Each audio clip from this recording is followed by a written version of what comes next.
I realize it's very cool and trendy to use certain buzzwords, but there's some words that I absolutely hate. I loathe, I detest, like woke. What exactly is woke? I think it means you're on trend, you're on point, something like that. It means you're with it. You're so with it, you're woke. You're so aware of things. So you hate woke and you hate being woken up. So that works true, well. I suppose. Anything else? Yep. I also I hate the word BAME, which I've mentioned many times before. Yeah. Black, Asian, ethnic minorities. Yeah. I don't even call it BAME. I call it BAMI. Why is that? Because BAME sounds too much like lame. I just hate that word. Any words you hate? I think it has to be goat. For the longest time, I didn't even know what people were trying to say when they would drop that goat emoji in their messages. And of course, goat stands for greatest of all time. I don't know, it just doesn't Who is cut it. the greatest of all time? Is it Messi or is it Ronaldo? That is the basic goat question, isn't it? I was thinking Diljit Dosanjh because that's the name of his latest album. But clearly we're not on the same page. But goat and, Bollywood में ऐसे especially देखने को मिलता है कि if one person latches onto a word, especially if the big stars, Amitabh Bachchan or Abhishek or somebody, Alia, everybody else kind of drops that word in a tweet or on social media as soon as they do. So I think a few months ago maybe, the biggest buzzword in Bollywood was OG, which is original gangster. Oh, you mean A-G-O-G, Lo, G, Suno, G, 1, 2, ka 4. Yeah, that's what 4, I mean. 2, ka 1. My name is... Lakhan. Can you just get on with this podcast because I have other things to do? Oh, you mean you have other podcasts to do? I felt like you've betrayed me. You stabbed me in the back. Pala laga ki you're doing another podcast on the side as well. Well, not on the side. It is, very proudly and openly we've done 2 episodes already. This is the podcast for my official radio station that I work for. And this is how podcasts should be done, I believe. We've got proper guests, like Sadiq Khan and Priyanka Chopra and famous authors and singers and things like that. So, कहना क्या चाहती है? Ki Shabby And Man podcast, we only do it to indulge you because you like the sound of your own voice. You better turn up the volume then. Welcome to the Shabby And Man podcast. We are partners, parents, podcasters, broadcasters, and everything else in between. Now, this podcast is all about things that we enjoy, things that we love, things that we love to discuss. We've already just talked about things we loathe. We loathe. So now we're going to the other end of the spectrum. And especially if you are Asian, if you're Indian, there are 2 things which always get you all excited and, people have very strong views on. One is Bollywood, the other is cricket. And when the 2 come together, I think that's the perfect cocktail.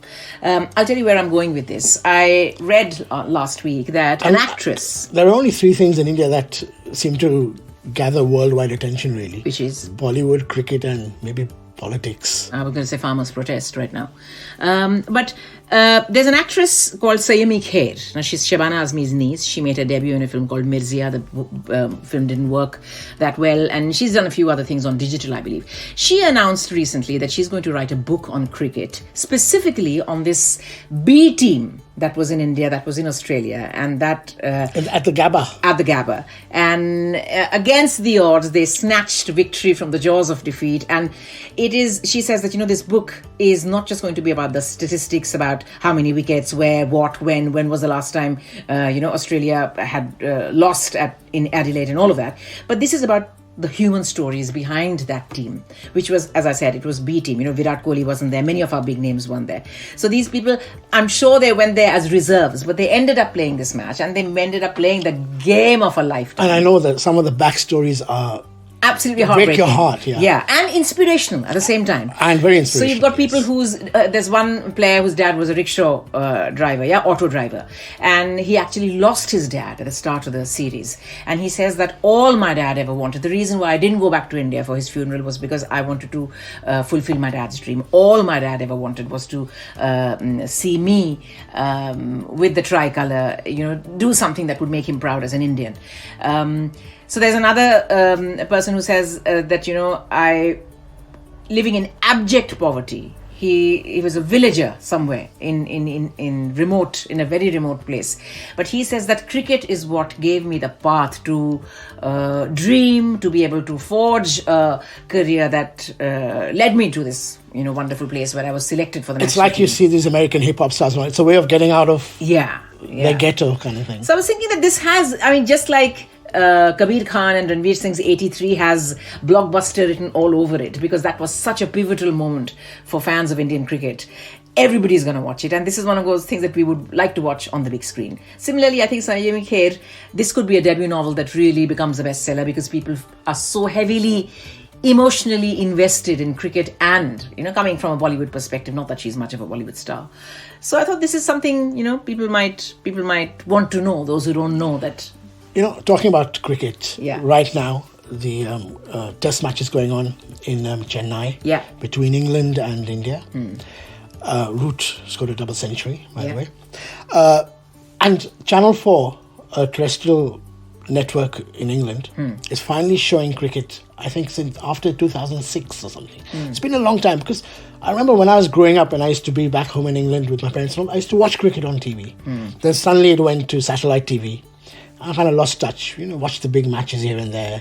But, so it's good to see it back on. Yeah. I remember growing up, cricket, if you grow up in India, there's no way you can escape cricket. Cricket was a big part of our lives. Isn't there something on virtually every second day? Virtually every second day. You had all the big players. You had we knew not just the Indian cricket team, but all the, visiting the Pakistani cricket team, the English cricket team, the Australian, the New Zealand.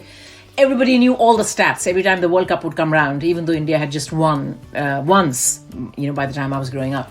Everyone knew the stats. And you're right that cricket and Bollywood are quite connected, because I remember once in the radio days, I remember going to a Bollywood versus cricketers. Was it a fundraiser? It was a fundraiser. So I can't remember who all were there now. Yeah. But virtually every Bollywood star was batting. Yeah, and apparently this is quite a tradition, because there was another story I remember where in the 60s it was Dilip Kumar and Raj Kapoor who first did it. So they wanted to raise money for the studio hands, the crew, which the is spot all boys those daily wage, the spot yeah. boys, the gaffer. So what they did was they came up with this genius plan that let's get all the actors on one side and let's get... So you had two teams of actors, actually. So you didn't have I think it was mixed. There were old players. Old players. Yeah. So you had everyone from Wahida Rahman to, all the big names, Vaijayanti Mala, but you had Dilip Kumar 11. The one I saw was in Delhi, in what used to be known as Firoz Shah Kotla Stadium. So did you have the Shah Rukhs and all batting? And they did, yeah. the big ones? Yeah. Let me ask you this. You spoke about Joe Root scoring a double century. Who are you rooting for, England or India?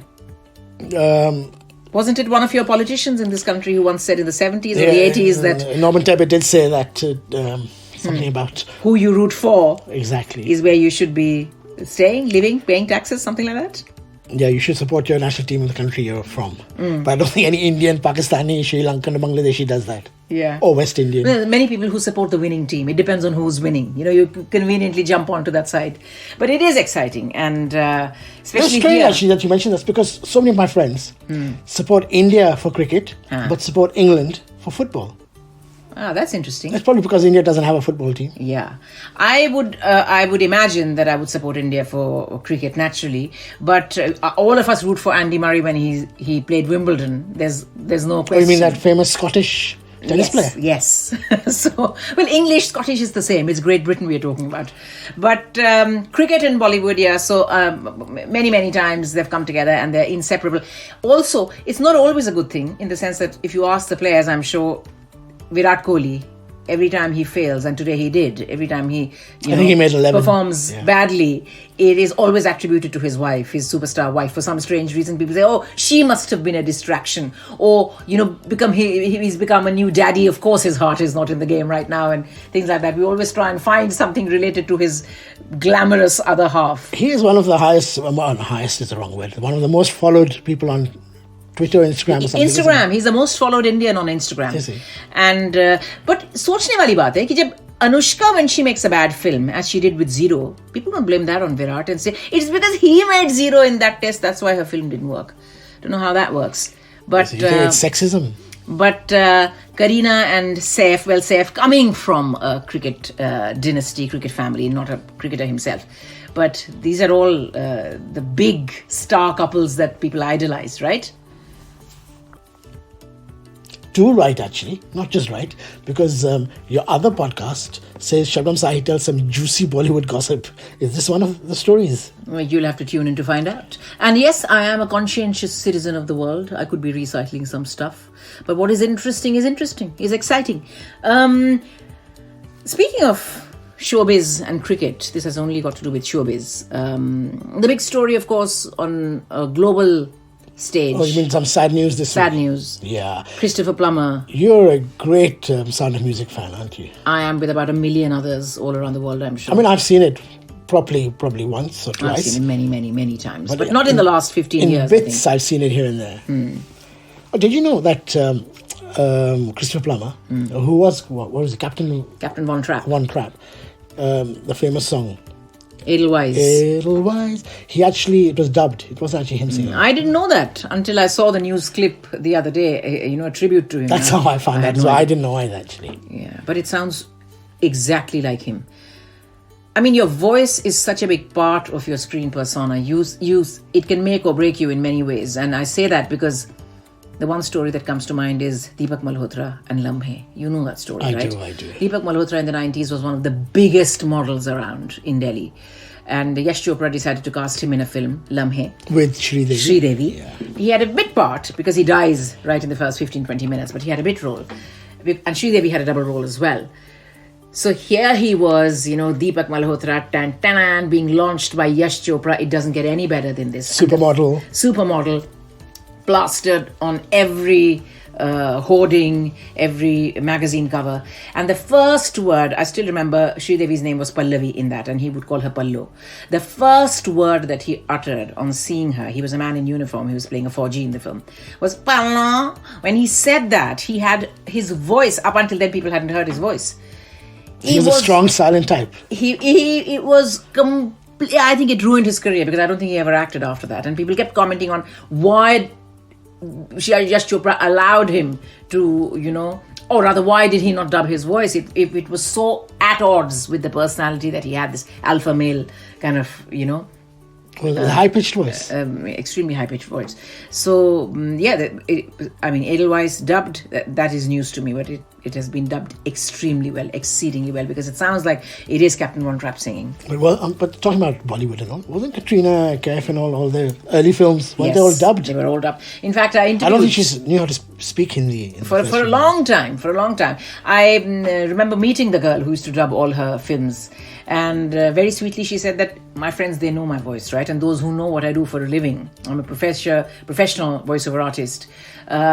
She said every time Katrina would have a film out, I would get a text saying, well done, kind of thing, because they knew it was my voice. But hats off to her. Katrina's really, Did you dub or do a voiceover for a famous Bollywood star for an ad once? I think I might have.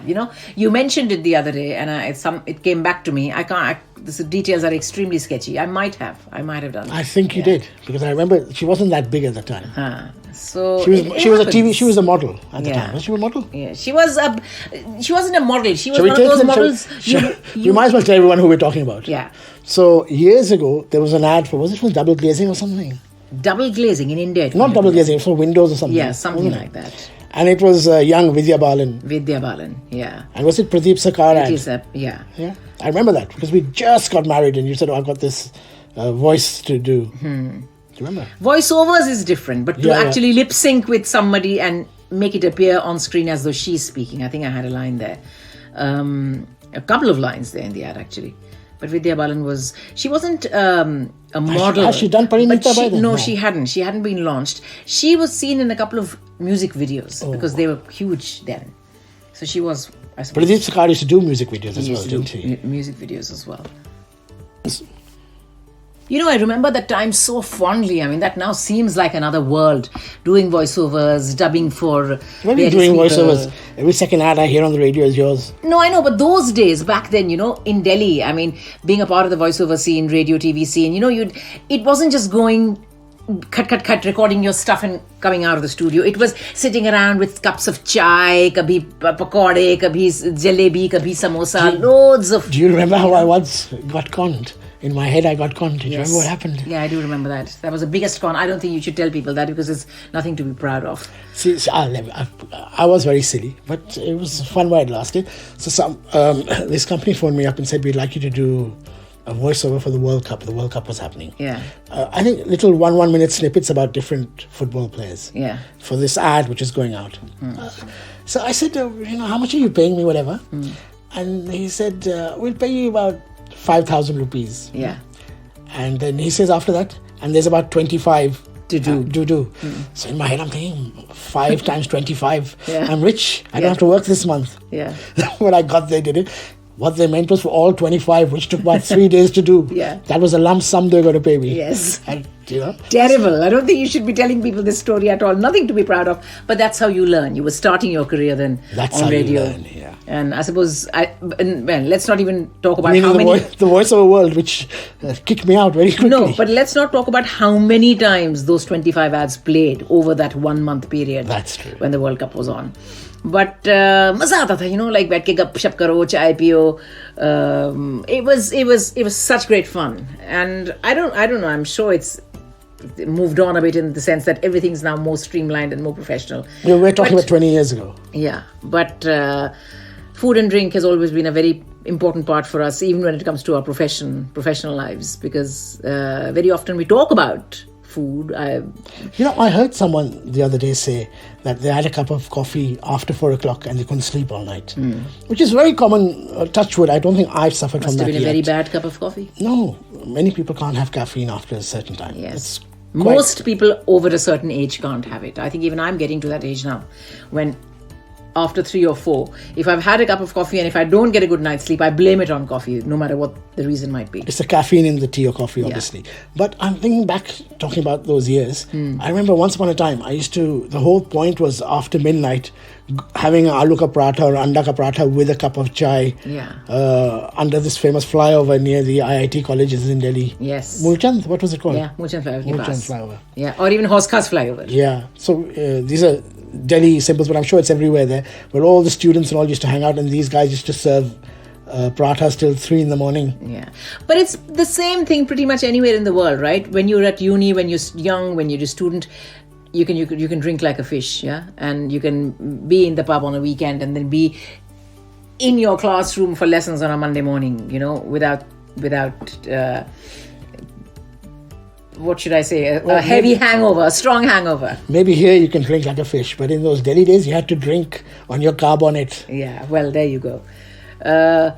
But maybe we should do an episode on food and drink one more time, because this is bringing back so many memories, and I know we've spoken about things we like to eat, what we've eaten where, what kind of memories attached to all our favorite dishes, but maybe we should dedicate another episode to food and drink. I know what. If there's something you want us to talk about, some food in particular, then you can either go to Twitter, Shabby And Man, or Instagram, which is Shabby Man Podcast. Yeah. Just find Shabby and Man and you find us. And occasionally, I know you don't, but occasionally I like to put up photographs, or tell people what we're up to. Yeah. And, maybe we can get suggestions from listeners on what they want us to talk about. Earlier, programs were extremely streamlined. So you had cooking shows, cookery shows, and then you had travel shows. But now increasingly, have you seen, especially in India, there are more and more shows coming out of India on YouTube, on various channels, on food channels, where people talk about the history of a dish. They talk about tradition. They talk about how it's done, how it might be different in different regions. So they weave this beautiful story around the recipe, and they give you a recipe as well. Loads of podcasts do that as well. I mean, I know we heard one the other day. I love some of those podcasts where they fantastic, go back in the Wikipedia days of it. And how it was invented, why it became popular, what is the nutritional value of this dish, where you might find it, why it is served a certain way in certain parts of the country. And that's what makes you think that all these traditions that we take for granted, or everything that we cook a certain way, everything that we cook for certain occasions, like Holi pe gujia, agar street food breakfast khana hai to chole bhature, one of the most popular things, chaat, all these things. They've evolved over many, many years, and they are a certain way for a certain reason, which you don't often ponder. And I always remember every time I hear something on chart or watch something on chart, they always go to Daulat ki chart, which is from Old Delhi. Old Delhi, yeah, which is from the Mughal times. From the Mughal times, yeah. And it... I'm thinking now that you started your own other podcast, maybe I should do one of my own as well, solo. be my guest, about please. food. Does that mean we don't have to do the Shabby And Man podcast anymore? तेरी किस्मत इतनी अच्छी नहीं है. वही तो मैं सोच रही हूँ. But thank you so much to those who've given us so much love and so much loyalty on this podcast. Continue to support the Shabby And Man podcast, and please do let us know on social media what you would like us to talk about. We would love to hear from you. Till next time. Bye-bye. Bye.